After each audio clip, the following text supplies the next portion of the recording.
I'm moving back to my childhood home next month. Out of the blue, my eldest son Bob showed up at my house with a smirk on his face and announced that his wife, Catherine, is busy shopping on her phone at home, leaving their 2 children to run wild, and nonchalantly said, "Please take care of the 2 grandkids." After all the times they disregarded me, the moment they found out I was living in a condo, they switched their attitude just like that. I felt the need to teach these 2 a lesson about the real world not always going their way. My name is Janet. I turned 64 this year. I lost my husband 2 years ago and now live alone in the house where I raised my 2 boys. Both of my children are boys, aged 38 and 36. Both of them have their own families and live in nearby apartments. Siblings are often so different, someone once said, and that's precisely the case in our family. My eldest son turned out to be flashy and careless, while my younger son grew up to be modest and dependable. Bob and his wife Catherine were blessed with 2 kids, but unfortunately, David and his wife haven't been able to have children. It seems there might be an issue with one of them, but I always made sure not to bring it up. However, Catherine, whenever she meets David's wife, insensitively teases, "Oh, still no baby? You better hurry up," and often suggests that David's wife should practice while they can and pushes her own children onto her. But David's wife loves children and, ignoring the insensitive comments from her sister-in-law, looks after the kids with joy. I often thought it would have been better if it were the other way around. To begin with, when my husband was hospitalized, even when I asked Bob and his wife to visit, they'd say, "Oh, we're busy." Besides, you must have free time without having to care for him, right? Can you babysit for a day or 2 and just drop off their children? On the other hand, David and his wife visited regularly. David's wife would reassure me, "Don't be down, Mrs. Janet. He'll get better. Do you want us to stay overnight if it's not too much trouble?" She cooked for me when I was emotionally down and also took care of my grandkids. During that time, Bob and his wife were actually on a trip to Las Vegas, gambling away at casinos. Upon return, without asking about the kids, they immediately asked to borrow money, saying, "We lost everything. We're a bit tight this month. Can you help us out?" I held back my anger and firmly declined, "We don't have any money. Just look at this old house." Catherine looked around my 60-year-old house and laughed. "Right, I mean, who still has turned faucets nowadays? So outdated." She added, "Well, at least it's old, so we don't worry about the kids breaking stuff." Even when I bought presents for my adorable grandkids on their birthdays or Christmas, Bob and Catherine never thanked me. Instead, they'd just complain, "This is kinda lame. Couldn't you have gotten something cooler?" In reality, I went to the toy store with the grandkids and bought what they chose. Being blamed for having bad taste was simply unbearable. I wanted to see my adorable grandkids, and I was concerned about whether Bob and Catherine were taking proper care of them. Catherine works and often asks me, "Can you pick up the kids from daycare?" She seems to frequently skip her duties to go out drinking with friends. Bob, on the other hand, seems to leave all child rearing to Catherine and doesn't help at all. On the days I pick them up, the grandkids often end up staying overnight, and I often drop them off at daycare the next morning. Even so, Catherine doesn't thank me and says, "You live alone, Mrs. Janet, so you must be happy taking care of the grandkids." Thanks and see ya. The 2 children were so used to being at my place that they sometimes fussed when it was time to go home. Of course, spending time with my grandkids was a joy, but considering Bob and Catherine's attitude towards parenting, I couldn't help but worry. The final straw between me and Bob's family was when I had to be admitted for some medical tests due to prolonged fatigue. Bob and Catherine called, which was rare. Apparently, my grandkid was worried and wanted to hear my voice. "Grandma, are you in the hospital?" "Does it hurt?" came the lisping voice of my grandchild, and I couldn't help but smile. "It's okay. They're just checking me out." "Thank you. Come back soon. I'm being a good boy." After my grandson's voice faded away, I waited a moment, and it seemed they had left the phone off the hook because I began to hear Bob and Catherine's conversation. Really, I can't deal with taking care of the elderly. David can handle that, right? He doesn't have kids and surely has some extra money, doesn't he? Well, yeah, that's probably for the best. Mom doesn't have much money anyway. Honestly, what's the use of an old person without money? Just a burden, right? They must have thought they hung up the phone, as I could clearly hear their candid remarks. I mean, how can she even live in that old shack? If it were me, I'd have left a long time ago. Mom has always been frugal, never even bought decent clothes. It was embarrassing growing up. I knew they didn't think highly of me, but hearing it so blatantly was heart-wrenching. I couldn't help but respond, "I'm sorry to have disappointed you." Hearing my voice, Catherine chuckled without a hint of guilt. "Oh, Janet, were you listening?" Oops, we didn't hang up. Bob, seemingly unbothered, said, "Well, it's the truth.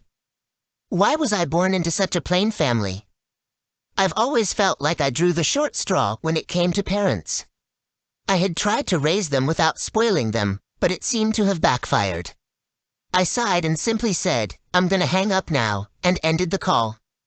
As it turned out, my hospital tests didn't show any issues. I was just exhausted. I was set to return home safely. On the day I was discharged, a Saturday, David was working, so his wife accompanied me. However, when we got home, the door was unlocked, and my 2 grandkids were playing in the living room alone. They're 3 and 5 years old, so of course, the place is a mess. "Grandma, welcome back." They ran up to me, but Bob and Catherine were nowhere in sight. "Where's your mom and dad?" David's wife asked, and they replied, "They said they're cleaning the house and told us to stay here and behave." David's wife and I exchanged glances, knowing full well that Bob and Catherine wouldn't clean. As we quietly went upstairs, we found them rummaging through my drawers. "What are you doing?" When I shouted at them, they coolly turned around. "Oh, Janet, you're back? We didn't know you were being discharged today." Catherine gave a bright smile, and Bob said in an unusually kind tone, "Why didn't you tell us you were being discharged? I would have come to pick you up." Sensing my discomfort, Catherine handed me a document, saying, "You're quite sneaky, Janet. Hiding this from us?" It was a copy of a lease for a condo on the 50th floor of a tower nearby. Bob, grinning, said, "It's like $3,000 a month. Why'd you keep this a secret? Did you use Dad's inheritance or something? If so, we have a right to it too." After glancing over the document again, he confidently declared, "We'll move into the family home next month." When I responded with a confused what, Bob said, "Well, you know, you are getting older. You were hospitalized this time too. Living alone's a concern, you've been saying it for a while now, right?" He then looked to Catherine for agreement, and she chimed in, "Exactly. This house is old, and if anything happened, it'd be a mess," making a concerned face. It seemed like they both had completely forgotten about a phone call from a few days ago. How forgetful can they be? And why were they looking for a house behind my back in the first place? Seeing our disbelief, Catherine winked and cheekily said, "Do take care of the grandkids, will you?" The usually quiet daughter-in-law finally lost her temper. "Hold on. What's going on? You're just gonna barge into the condo that my mother-in-law rented? That's way out of line. What were you even thinking?" But Bob and his wife didn't even flinch. "I mean, it's kinda funny thinking of Mom living in a fancy condo, right? She'd stand out like a sore thumb. If we live with her, it'll look better, don't you think?" Catherine added, "You wouldn't understand if you don't have kids. Moms like me want to raise our children in a decent place. I'm saying this for the kids. Surely, you'd agree that every day would be more fun with the grandkids around," she said, attacking David's wife, who didn't have children. "You people!" David's wife exclaimed, biting her lip in frustration, readying to say something more. However, I stopped her with a hand gesture. "It's all right, thank you. Can I handle this?" I then confronted Bob and his wife. "Next month works for you?" I asked. "I'll be ready." David's wife looked at me in surprise. But after catching a significant glance from me, she seemed to understand and kept quiet. Unaware of our silent exchange, Bob and his wife cheerfully said, "All right, we've decided. Let's get ready for the move. We want furniture that's fitting for a luxury apartment. Should we head to a high-end furniture store now?" "That sounds great." "Oh, and Janet, please take care of the kids for us," they joyfully said and left. Seeing the worried look on Bob's wife's face, I winked at her, imitating Catherine, and told her about my upcoming plan. A plan to teach them that not everything goes as one expects. The next month arrived, and Bob and his wife eagerly informed me about their moving day. "We're gonna live in that sunny room. We bought all new furniture and appliances. Don't bring anything outdated, okay?" Both of them were very excited, picturing their luxury condo life. Okay, I got it. "I'll make sure everything's prepared," I casually replied and started my own moving preparations. As instructed, I discarded all the old furniture and belongings, minimizing my possessions. I've always heard that as you get older, it becomes harder to part with things. So, I took this as a perfect opportunity to declutter, especially for the sake of my children. On the day Bob was set to move, I was busy since morning unpacking my own belongings. Since my phone was on silent, I didn't notice any incoming calls. When noon arrived and I decided to take a break, I checked my phone.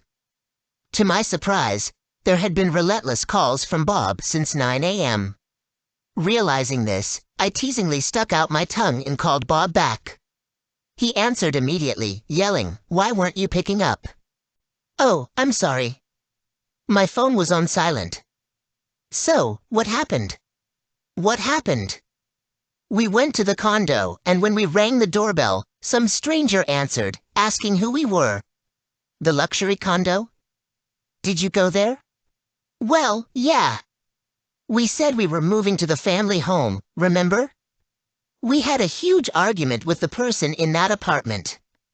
The police even got involved. It was so embarrassing." "Where are you, Mom?" "I'm in my new place."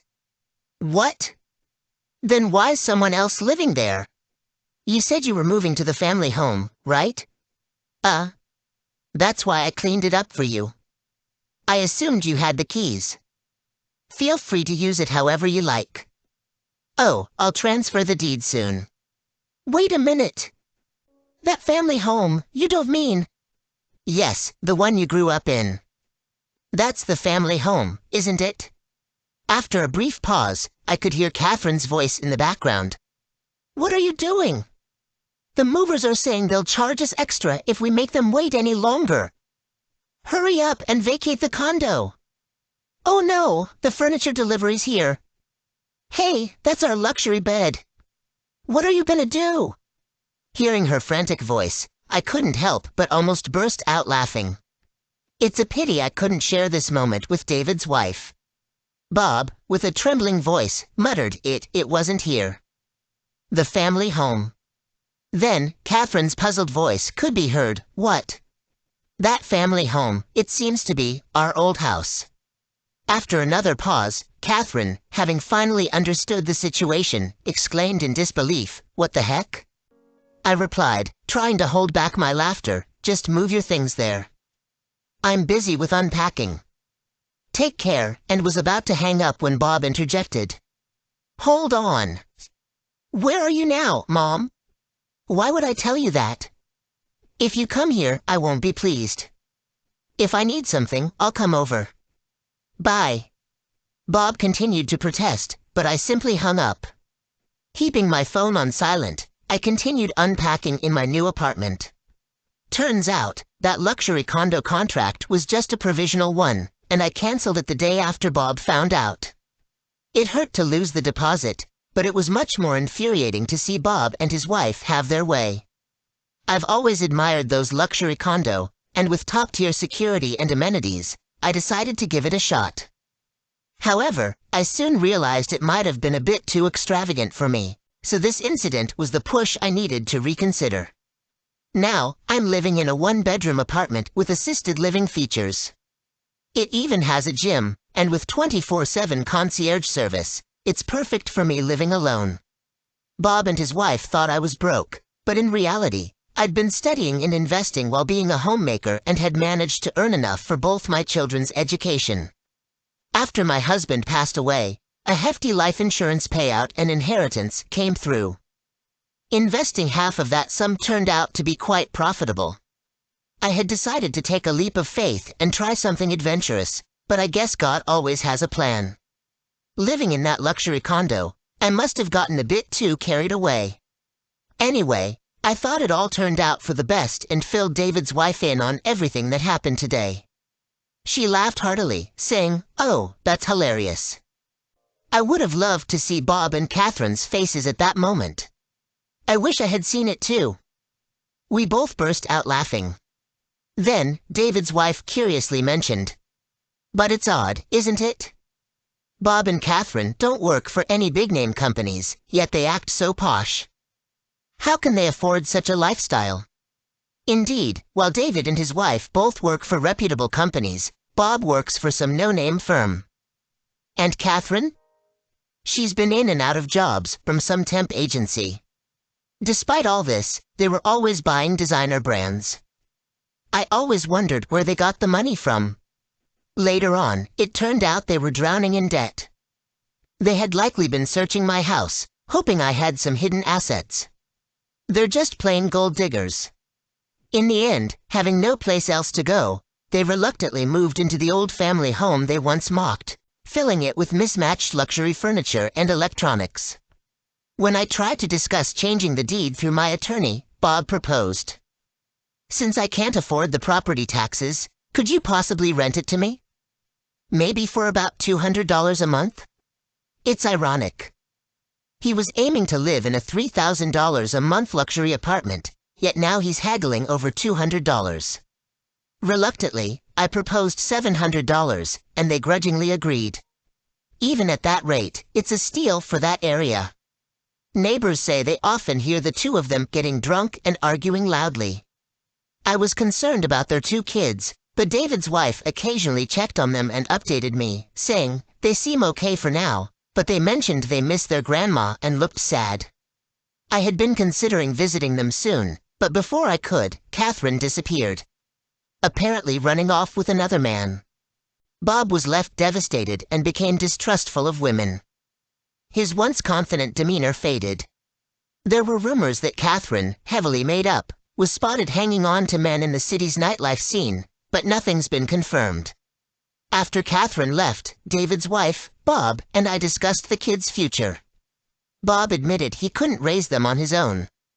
Indeed, without someone to maintain the house, it was in utter chaos. David and his wife kindly offered to adopt the kids. The process went smoothly, and they're now David's children. Since Bob hadn't finalized his divorce from Catherine and she hadn't been officially missing for 7 years, he couldn't remarry. Moreover, the debt collectors are more aggressive than ever. He's now silently working his day job and takes a night shift at a convenience store to make ends meet. It seems he pawned most of his luxury items. The confident man I once knew looked like a shadow of his former self. Whenever I'd bring him some food, he'd sometimes tear up as he ate. It appears he's finally started to understand human emotions. When David's wife visits with the kids, he'd gratefully say, "They're growing up so well." Thank you. I still hold out hope that someday, he'll find someone kind and understanding. But maybe I'm just being a hopelessly optimistic mom.